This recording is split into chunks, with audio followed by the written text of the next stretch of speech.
Robert, thank you so much for joining us.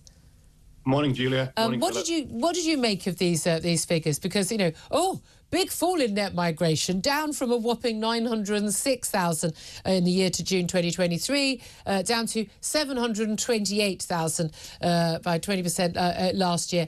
That's just the net figure, not the overall figure, the number of people who've come to this country from abroad to make their lives here. What do you make of that fall, and what is it down to? Well, the numbers for 2023 and for 2024 are a lot worse than I expected them to be. I think the general assumption would be that for the year ending September 2024, it would be about 500,000, because obviously the Conservative Party had introduced those measures that they claimed would be incredibly successful at the end of their administration. They claimed that they would be massively slashing the numbers that came in. I think the fact that... part of that, wasn't it, the not allowing most students, unless you do a PhD, to bring your dependents with you, because we know Nigerian students were, that was the particular stat that was shocking at the time, were just bringing 4 or 5 dependents. But they did have a minimum salary requirement for the skilled worker visa, and they raised that from about 26k to over 38k. But that hasn't actually come into force yet. So I don't know why people would have thought that that would have impacted visas to this point. So it was the dependent issue that was what the Conservatives were claiming was the key success that they'd implemented. I mean, you raise a really important point about the salary threshold of 38,700, probably still not high enough to actually make sure that we end up with an incredibly highly skilled immigration system. But the reason why that is important is because the Labour Party are currently undergoing a review of that uplift anyway, and there's every likelihood that in the coming months we will see that they scrap that. So if we think that we've hit the absolute rock bottom with these numbers and that things are going to keep falling, I'm afraid that we're in for a bit of a rude awakening in the coming months, because as we know, the Labour Party don't have a single plan to bring down legal migration, let alone illegal, which is its own problem. But on the legal migration issue, they have done absolutely nothing. They've set up no policy proposal that one could objectively look at and think, yes, this is a plan that would actually take us back down to levels, not even levels that the British public have voted for and the British public want, which is, tens of thousands at the very maximum, but the levels that we were seeing in 2013, 2014, which now seem a very long time ago. And we remember the furore that we saw with politics at that point. That was the most salient issue. And that was when it was about 200,000 and people were outraged. I mean, it was the massive issue. It was a huge driving force for UKIP, huge driving force for that pledge for the referendum on leaving the EU, because at the time we were told, well, we can't do anything about it because we're in the EU, free movement, what can we do? And part of the drive for that Brexit referendum was, well, we'll be in charge of our own borders. And yet since then, other than with, 2020, we have seen under, Boris Johnson, the man who delivered Brexit, rocketing legal migration, the Home Office handing out visas willy-nilly to the rest of the world. I mean, why do you think this has happened, because, under the Tory watch in particular? Because they were elected each time on a promise to reduce migration. Even, the tens of thousands pledged from David Cameron in 2010, that was still in force for best part of a decade, wasn't it? So why did they keep allowing net migration to go up, even when they did have full control of our borders after we left the EU?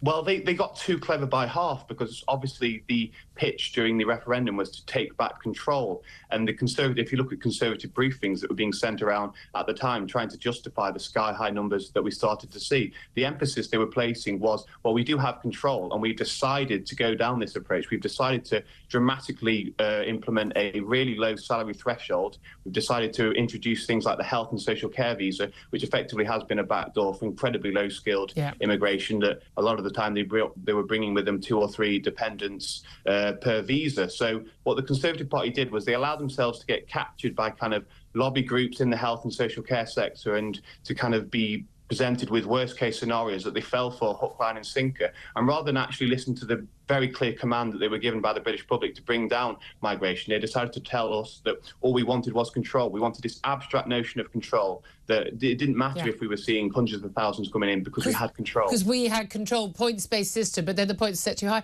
And again, each time when the public see the figures, they go, no, that wasn't what we want. And they're not listened to until there's an election. And then, of course, we saw these changes come in. But there's a difference with Labour, isn't there? And this is my real concern, is because having interviewed many Labour front benches over the years, and Yvette Cooper, who's now the Home Secretary, I remember talking to her quite some years ago, they don't really believe in border control at all. They're kind of the view that, no one's an illegal person. They talk a good talk now, but actually, fundamentally, they believe in kind of open borders. And wouldn't Britain be a much nicer place if it was just a complete mishmash of cultures? And like, they believe in multiculturalism, they believe in the diversity, and they believe in open borders. And whenever I've asked any Labour politicians, okay, give me a number. You know, okay, you say we have more people, whether they were asylum seekers or whether they are legal migrants. Give me a number. Is it, 100,000 a year, 1 million, 10 million? What's the number? They'll never give me a number. Kemi Badenoch has talked about wanting to have an annual cap on the number of people coming. Is that anything different from us saying we've taken back control and we decide how many people? How would that cap be set, and would that work? It would be incredibly difficult to actually see how she could persuade the British public on that point, first and foremost. I think, we've been told that there would be annual caps by successive Conservative prime ministers over the years. I think from what I could understand, the proposal that they were setting out at the moment, they haven't actually put a number on it, and they've kind of left it in cahoots to business consultation, which is the very problem that we do have, because obviously businesses are incredibly incentivized to lobby for mass migration, to lobby for very loose visa restrictions. It's the diffuse argument that the British public would want to be presenting that just doesn't get heard in those kind of consultations, because by the very nature of them being consultations, they're more likely to garner those that have a vested interest. So I think a lot remains to be seen. We should also remember that the Shadow Home Secretary, Chris Philp, has repeatedly refused to actually show his support for a cap. I mean, I think this is a bit of an about turn on his behalf as well. So these two put out a proposal. I think it's up to them now to try and convince us that they actually mean it and to set out more meaningful plans as how they bring it about. But I'm not convinced. Well, again, judging by the people getting in touch today on the phones and by text and by tweets, they're not convinced either. Now, that's, of course, all related to legal migration, which is the vast majority of people coming to this country. In terms of illegal migration, particularly channel boat migrants, we've still, by the way, everyone's still forgetting, we've still got people coming through in the backs of lorries as well.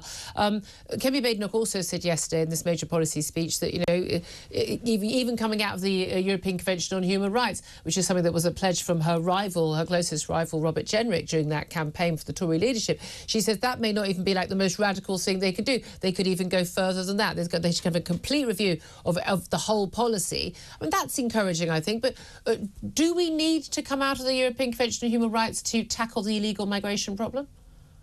We do. It's not the silver bullet, but it's definitely a key instrument that does need to take place. There is a whole host of domestic reforms that we in Britain seem to be peculiarly burdened with, unlike others in Europe that are also members of the ECHR and seem to be doing slightly better at dealing with their illegal migration crisis, although obviously we see people like Maloney still running up against the ECHR. I think leaving ECHR is an important one. We also then need to look at scrapping human rights acts, the kind of subsidies that we're giving to left-wing law firms. A lot of them are on very lucrative government contracts, and we're about to see, obviously, plans brought forward by the Justice Secretary to give them a lot more money to expedite the Labour plan for amnesty to tens of thousands of illegal migrants. So there's a whole host of other things that we need to be doing domestically as well, but I don't see how we can really introduce a proper deportation programme for those that have entered the country illegally whilst we're in the ECHR. Very interesting to hear from you. Robert Bates, thank you very much.